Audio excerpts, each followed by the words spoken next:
Good Monday morning, ladies and gentlemen. Welcome back. That's right, you're actually seeing a video on the day it's being recorded, which is something we haven't done in a while. So today is Monday. It is the 8th of July, 2019.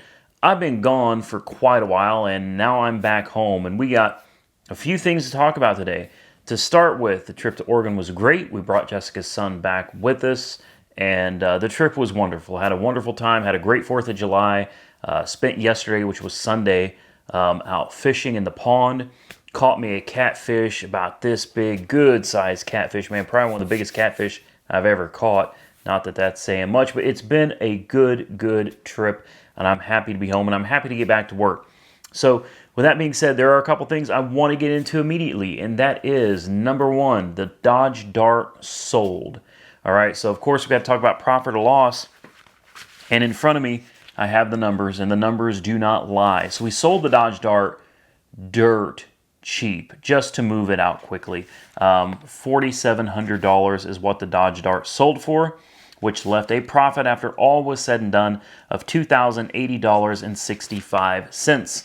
So that takes care of the Dodge Dart, but keep in mind, it's definitely important to remember, while there was a great profit margin on that one, that's thanks to AutoAuctions.io for sponsoring the blue Dodge Dart. Without that, this would have been a totally different story, because that blue Dodge Dart came out to $1,535 as well. So had we paid for the blue Dart, there wouldn't have been much of a profit margin to speak of. It would have been like $500. But again, we priced it cheap. A man bought it for his daughter, and everybody's happy. You know, I'm happy, Mike's happy, and the people that bought the car is happy. Next. Did you guys forget about the Mitsubishi Outlander? Boy, this is an interesting one. So I'm not going to give out the dude's information or anything. I don't want to put him out there, but I had a message on Instagram from one of my subscribers. By the way, if you don't follow me on Instagram, be sure to check me out, Auto Auction Rebuilds on Instagram.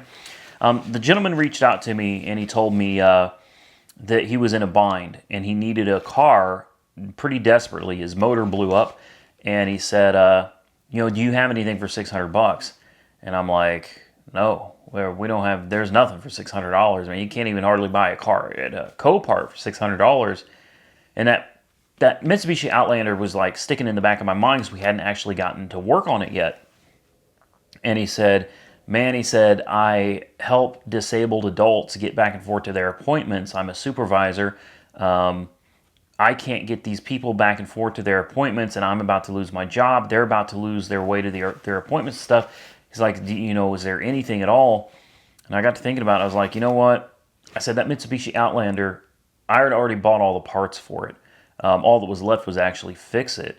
It was a solid car. I mean, even with a bent wheel, it ran and drove fine, or bent control arm, it ran and drove very well. Unfortunately, I paid like $1,100 and change for that from Copart with fees out the door. So $600 was taken a loss before I bought rear differential mounts. I bought the control arm, fixed the air conditioning. There was the detail that went into it from Red Carpet. There was a lot that had gone into that, and I had planned on doing a Mako paint job and selling it for $2,500, I should have recouped all of my money. But I got to thinking about it, and I was like, I told the dude, I said, I got this Outlander. I said, it should be a good, reliable car, but you're going to have to fix it. I was like, I bought the parts. I got everything you need to fix it yourself. Maybe this would work for you. And sure enough, he went down and he checked out the Outlander. He liked it, and he bought it. He had it fixed. He took it to somebody he knows. They fixed the Outlander, and he drove to Tennessee and back. When there was an unexpected I think, a tragedy in his family, he managed to take Tennessee and back, and he's had no problems with it. The downside to it is I sold it for $600. We took a hit on that one. I didn't even realize how much of a hit we took on that one, but we lost $905.26 on the Outlander. But with that said, sometimes can't make that a regular thing around here. You got to make money, but sometimes it's good to do something good for somebody. Sometimes it's good to help somebody out when they need a hand. And he's a good guy. I met him in person, obviously, seemed like a great dude, and I'm glad everything's working out for him. And I don't feel bad about taking the loss. You know, we helped somebody out, and by helping him out, we're helping other people out as well because of what he does for a living. So while I can't do this on a regular basis, it's good to help people sometimes. I truly believe that, and you know, I believe what you project out to the world, what you do to other people, eventually will come back on you. And you know, I feel like we did a good thing there. So hopefully he's still happy with it. Last I heard a few days ago, he was loving it. And boy, do I have a surprise for you outside, because we bought another Mitsubishi Outlander.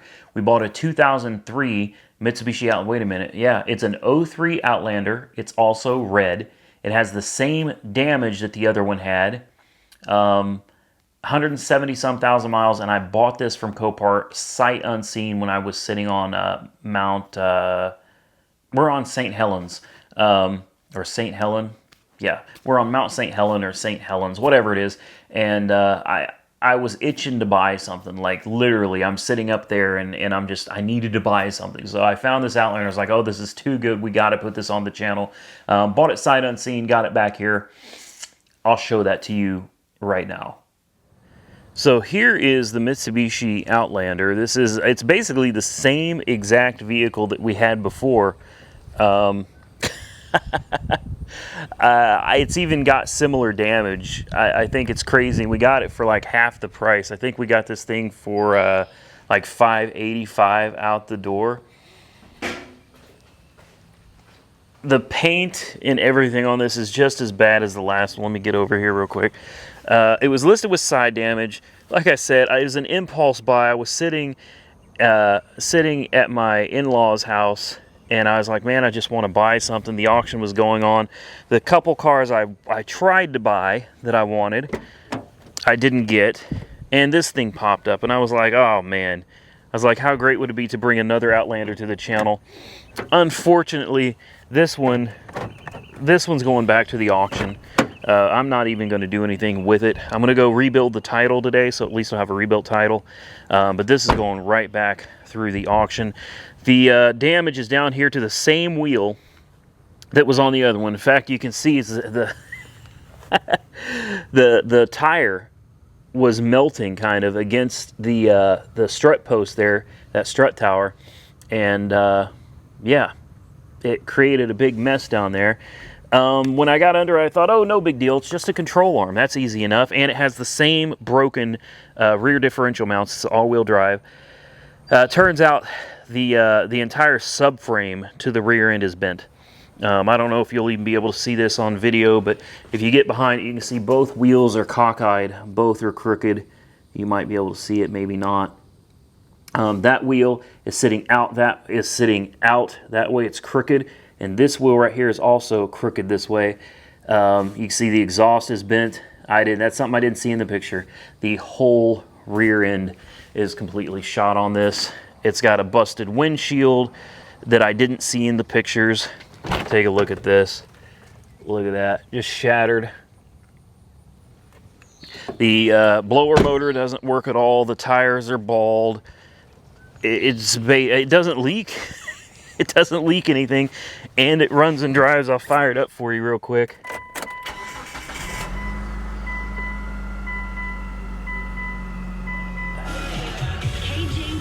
We got music going. There we go. Turn that off. Yeah, I mean, she runs. Check engine lights on, but all of this, like none of this, there's a toggle. Don't know what it goes to. None of this does anything. This has got a screw in it. You put in gear, it clunks.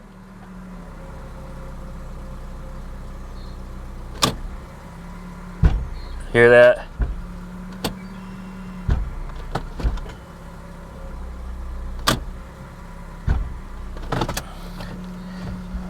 Don't hit the Harley truck now. Yeah, this is just overall, this is just a bad deal. I thought that I saw this in the pictures. I saw this little bit of damage right here, and it was listed side damage. I was like, okay, it's just a little bit. Obviously, this rear end crashed into something or went over something and caused some significant damage. So we'll make this an experiment. We'll send it back through the auction, and then we'll see if we can make any money on it or how much we're going to lose sending this one through the auction. So with that said, Next is the Chevy Caprice. My email has been blowing up since the video of the transmission issue yesterday.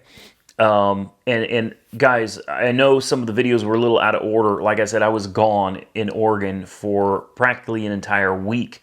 So I kind of had to make sure I had video content to cover that time that I was gone. I've got a lot of people wanting to buy it. Like my email literally started blowing up after that video yesterday. And a lot of people are like, man, I'll buy it right now without you fixing transfer. The car has been in the shop for a week, guys. I want to put that out there first. The Caprice has been in the shop for a week. I'm actually supposed to be picking it up today, this afternoon. It's already been delayed once, and fingers crossed we don't have any more delays. It was supposed to have been done already, but the guy assured me that it would be finished today. So we should get it back today with a rebuilt transmission. The one that was in it got rebuilt. And if I remember correctly, that transmission was not a 4L60E. That was a 700R4. The 4L60E, if I remember correctly, has like an electronic kickdown cable. Electronic kickdown cable. It's the kickdown is electronic, I think. I don't know why I did the air quotes, but this car definitely had a cable, a kickdown cable attached to the throttle body. It's really confusing because like 93 or 94 is kind of when you went from the 700R4 to the 4L60E, and I'm pretty sure this is a 700R4, but I guess we'll know better later on today. I'm excited to get the car back because I've actually already done some things or gotten some things together for it. The Caprice, obviously, we're starting with the rebuilt transmission because there's just...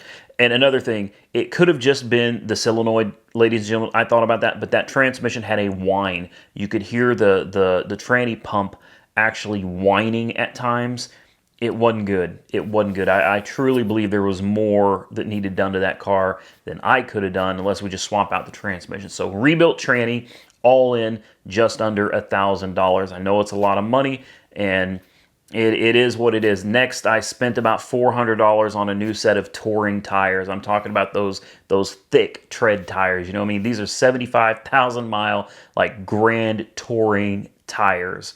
The car needed tires, needed them bad, so I got a set of tires for it sitting over at Firestone. And once we get the car back from the transmission shop, it will go to Firestone where it will get the new set of tires. It will get an alignment, and you know, at that point, we start really starting to drive it, figure out some things, make sure it doesn't have any other issues. And then we got to decide, do we want to Mako paint job it or not? Do we want to tint the windows or not? And I want to point something out, and I think we're going to close this video. I just wanted to update you guys on everything going on. My office has changed. This is actually my bedroom. So my office has been moved in here. That's why things are a little bit different in this video. There are a lot of you that are saying, you know, you shouldn't paint it. There's no need to paint it. You shouldn't even fix the bumper. Send it as it is. Only put 2 tires on it. Don't put 4 tires on.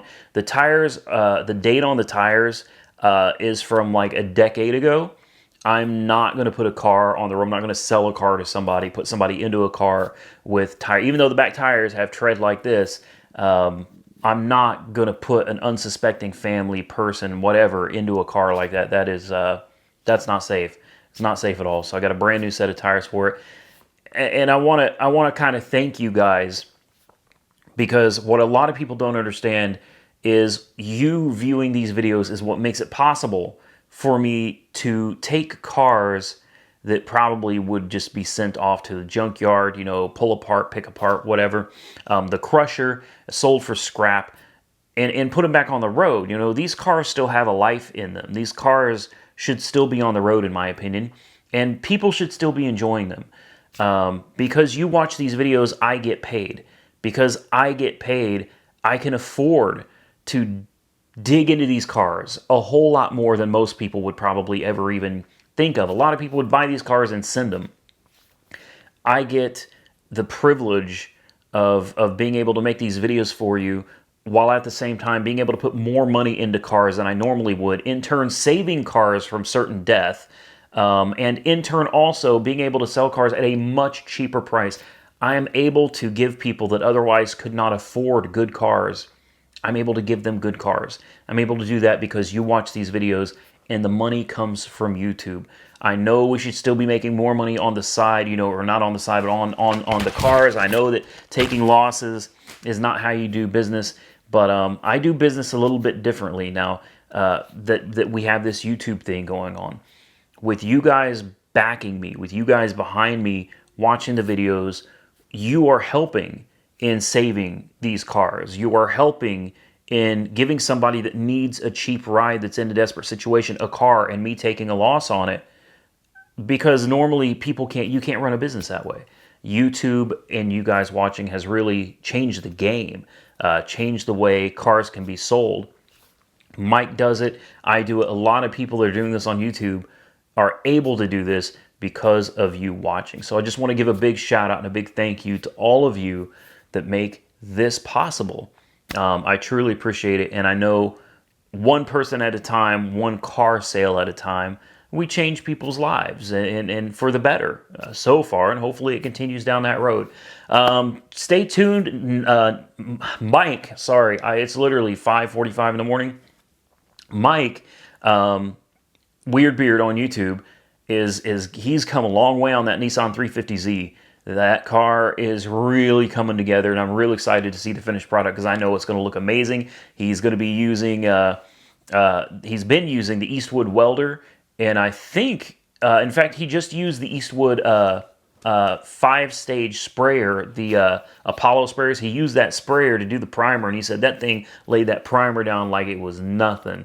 So far, Weird Beard, aka Mike, seems to be, or should I say Mike, aka Weird Beard, he seems to be really loving that sprayer and that welder, man. So go check out Weird Beard on YouTube. Don't forget about Monkey Wrench Mike. He spent that day, for all those videos, we did 6 videos in one day out at Copart, 5 hours. 5 hours in the heat. And Monkey Wrench Mike was out there just, he helped me. I truly appreciate it. So with that being said, I am going to get out of here, ladies and gentlemen. I hope you enjoyed the video. If you did, please give it a big thumbs up. If you didn't, give it a big thumbs down. Stay safe out there, everybody. We will catch you very soon in the next one.